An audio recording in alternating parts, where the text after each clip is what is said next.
Chapter 16: Public Debts and Indirect Taxation.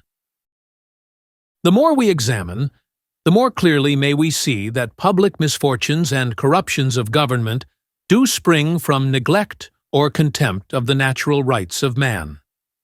That, in spite of the progress of civilization, Europe is today a vast camp, and the energies of the most advanced portion of mankind are everywhere taxed so heavily to pay for preparations for war or the costs of war, is due to two great inventions, that of indirect taxation and that of public debt. Both of these devices by which tyrannies are maintained, governments are corrupted, and the common people plundered, spring historically from the monopolization of land, and both directly ignore the natural rights of man. Under the feudal system, the greater part of public expenses was defrayed from the rent of land, and the landholders had to do the fighting or bear its cost. Had this system been continued, England, for instance, would today have had no public debt, and it is safe to say that her people and the world would have been saved from those unnecessary and cruel wars in which, in modern times, English blood and treasure have been wasted. But by the institution of indirect taxes and public debts, the great landholders were enabled to throw off on the people at large the burdens which constituted the condition on which they held their lands, and to throw them off in such a way that those on whom they rested, though they might feel the pressure, could not tell from whence it came. Thus it was that the holding of land was insidiously changed from a trust into an individual possession, and the masses stripped of the first and most important of the rights of man. The institution of public debts, like the institution of private property in land, rests upon the preposterous assumption that one generation may bind another generation. If a man were to come to me and say, "Here is a promissory note which your great-grandfather gave to my great-grandfather, and which you will oblige me by paying," I would laugh at him, and tell him that if he wanted to collect his note, he had better hunt up the man who made it, that I had nothing to do with my great-grandfather's promises. And if he were to insist upon payment, and to call my attention to the terms of the bond, in which my great-grandfather expressly stipulated with his great-grandfather that I should pay him, I would only laugh the more, and be the more certain that he was a lunatic. To such a demand, any one of us would reply in effect, "My great-grandfather was evidently a knave or a joker, and your great-grandfather was certainly a fool, which quality you surely have inherited if you expect me to pay you money, because my great-grandfather promised that I should do so. He might as well have given your great-grandfather a draft upon Adam, or a check upon the First National Bank of the Moon." Yet upon this assumption that ascendants may bind descendants, that one generation may legislate for another generation, rests the assumed validity of our land titles and public debts. If it were possible for the present to borrow of the future, for those now living to draw upon wealth to be created by those who are yet to come, there could be no more dangerous power, none more certain to be abused, and none that would involve in its exercise a more flagrant contempt for the natural and unalienable rights of man.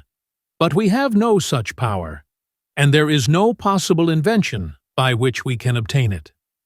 When we talk about calling upon future generations to bear their part in the costs and burdens of the present, about imposing upon them a share in expenditures we take the liberty of assuming they will consider to have been made for their benefit as well as for ours, we are carrying metaphor into absurdity.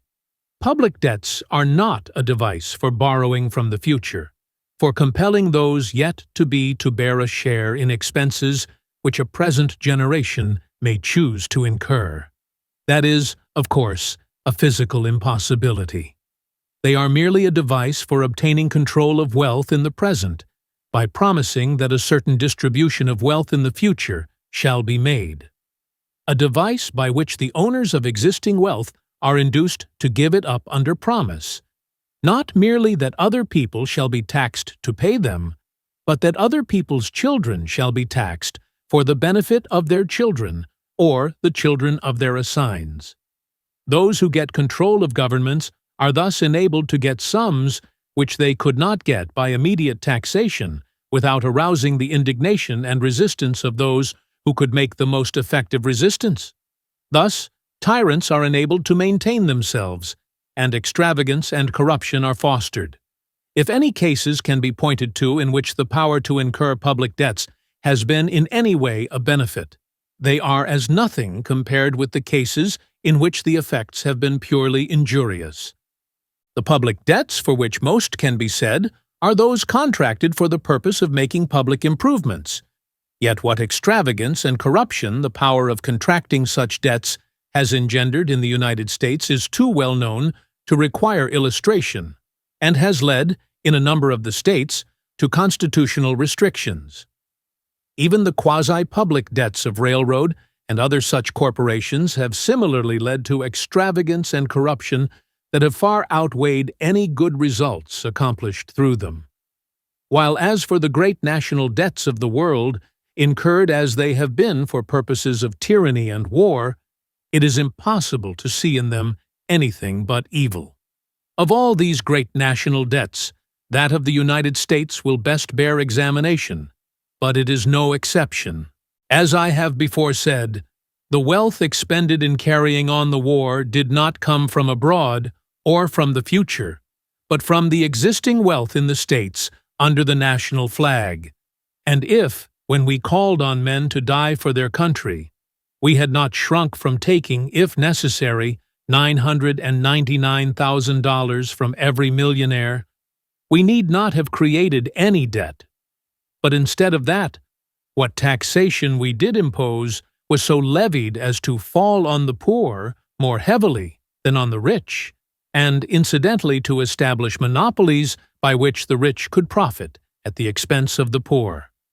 And then, when more wealth still was needed, instead of taking it from those who had it, we told the rich that if they would voluntarily let the nation use some of their wealth, we would make it profitable to them by guaranteeing the use of the taxing power to pay them back, principal and interest. And we did make it profitable with a vengeance. Not only did we, by the institution of the national banking system, give them back 9/10 of much of the money thus borrowed while continuing to pay interest on the whole amount, but even where it was required neither by the letter of the bond nor the equity of the circumstances, we made debt incurred in depreciated greenbacks, payable on its face in gold. The consequence of this method of carrying on the war was to make the rich richer instead of poorer. The era of monstrous fortunes in the United States dates from the war. But if this can be said of the debt of the United States, what shall be said of other national debts? In paying interest upon their enormous national debt, what is it that the people of England are paying? They are paying interest upon sums thrown or given away by profligate tyrants and corrupt oligarchies in generations past, upon grants made to courtesans and panders and sycophants and traitors to the liberties of their country, upon sums borrowed to corrupt their own legislatures and wage wars against both their own liberties and the liberties of other peoples. For the Hessians hired, and the Indians armed, and the fleets and armies sent to crush the American colonies into submission, with the effect of splitting into two what might but for that have perhaps yet been one great confederated nation, for the cost of treading down the Irish people and inflicting wounds that yet rankle, for the enormous sums spent in the endeavor to maintain on the continent of Europe the blasphemy of divine right, for expenditures made to carry rapine among unoffending peoples in the 4 quarters of the globe, Englishmen of today are taxed. It is not the case of asking a man to pay a debt contracted by his great-grandfather. It is asking him to pay for the rope with which his great-grandfather was hanged, or the faggots with which he was burned. The so-called Egyptian debt, which the power of England has recently been used to enforce, is a still more flagrant instance of spoliation. The late Khedive was no more than an Arab robber, living at free quarters in the country and plundering its people. All he could get by stripping them to starvation and nakedness, not satisfying his insensate and barbarian profligacy, European moneylenders, relying upon the assumed sanctity of national debts, offered him money on the most usurious terms. The money was spent with the wildest recklessness upon harems, palaces, yachts, diamonds, presents, and entertainments.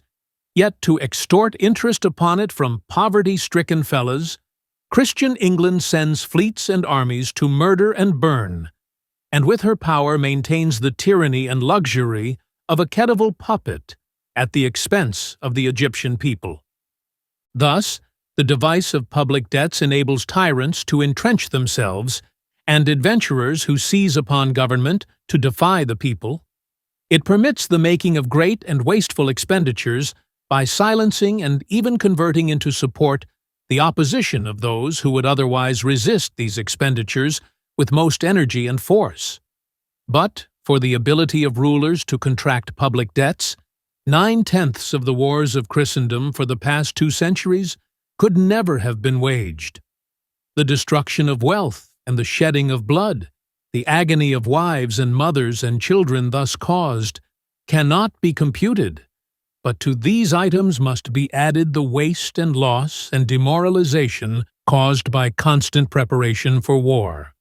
Nor do the public misfortunes and corruptions of government, which arise from the ignorance and contempt of human rights involved in the recognition of public debts, end with the costs of war and warlike preparation, and the corruptions which such vast public expenditures foster. The passions aroused by war, the national hatreds, the worship of military glory, the thirst for victory or revenge, dull public conscience, pervert the best social instincts into that low, unreasoning extension of selfishness miscalled patriotism, deaden the love of liberty, lead men to submit to tyranny and usurpation from the savage thirst for cutting the throats of other people, or the fear of having their own throats cut. They so pervert religious perceptions that professed followers of Christ bless in His name the standards of murder and rapine, and thanks are given to the Prince of Peace for victories that pile the earth with mangled corpses and make hearthstones desolate. Nor yet does the evil end here.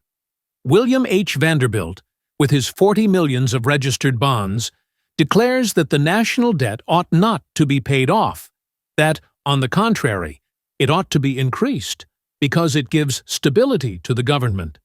Every man who gets a bond becoming a loyal and loving citizen. Mr. Vanderbilt expresses the universal feeling of his kind. It was not loyal and loving citizens with bonds in their pockets who rushed to the front in our Civil War, or who rushed to the front in any war. But the possession of a bond does tend to make a man loyal and loving to whoever may grasp the machinery of government and will continue to cash coupons. A great public debt creates a great moneyed interest that wants strong government and fears change, and thus forms a powerful element on which corrupt and tyrannous government can always rely as against the people. We may see already in the United States the demoralization of this influence, while in Europe, where it has had more striking manifestations, it is the mainstay of tyranny and the strongest obstacle to political reform. Thomas Jefferson was right when, as a deduction from the self-evident truth that the land belongs in usufruct to the living, he declared that one generation should not hold itself bound by the laws or the debts of its predecessors. And as this widest-minded of American patriots and greatest of American statesmen said, measures which would give practical effect to this principle will appear the more salutary, the more they are considered.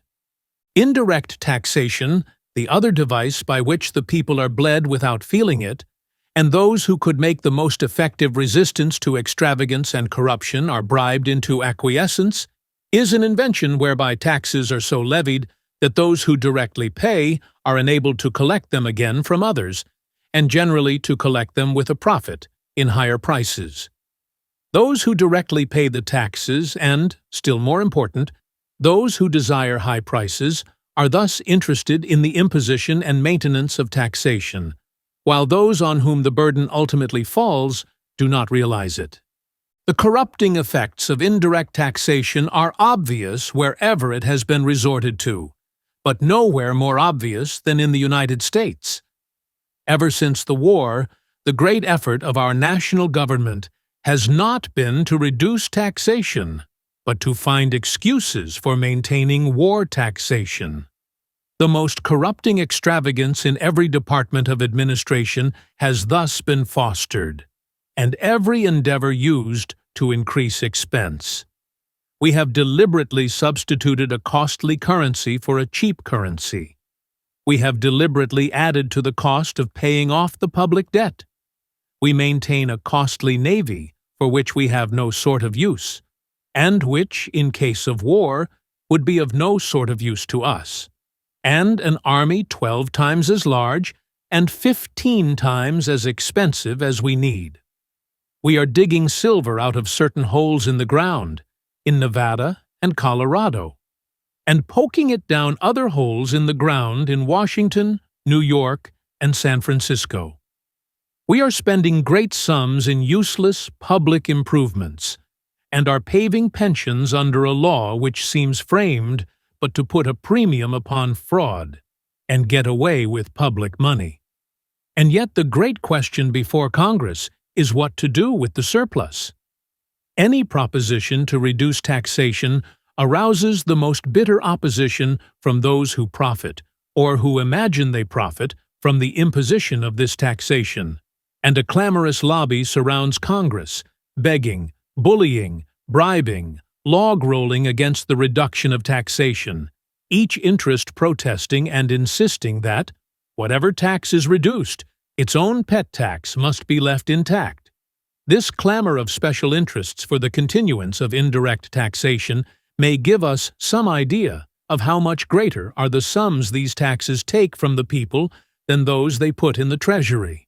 But it is only a faint idea, for besides what goes to the government and what is intercepted by private interests, there are the loss and waste caused by the artificial restrictions and difficulties which this system of indirect taxation places in the way of production and exchange, and which unquestionably amount to far more than the other two items.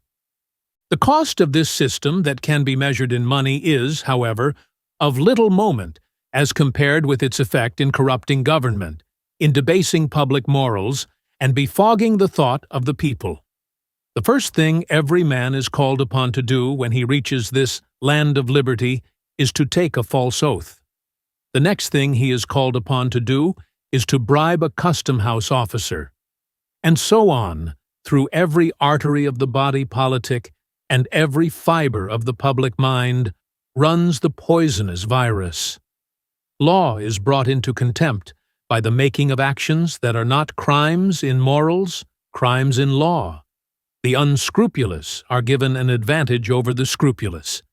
Voters are bought, officials are corrupted, the press is debauched, and the persistent advocacy of these selfish interests has so far beclouded popular thought that a very large number, I am inclined to think a very large majority, of the American people actually believe that they are benefited by being thus taxed. To recount in detail the public misfortunes and corruptions of government which arise from this vicious system of taxation would take more space than I can here devote to the subject. But what I wish especially to point out is that, like the evils arising from public debts, they are in the last analysis due to ignorance, neglect, or contempt of human rights. While every citizen may properly be called upon to bear his fair share in all proper expenses of government, it is manifestly an infringement of natural rights to use the taxing power so as to give one citizen an advantage over another, to take from some the proceeds of their labor in order to swell the profit of others, and to punish as crimes actions which in themselves are not injurious,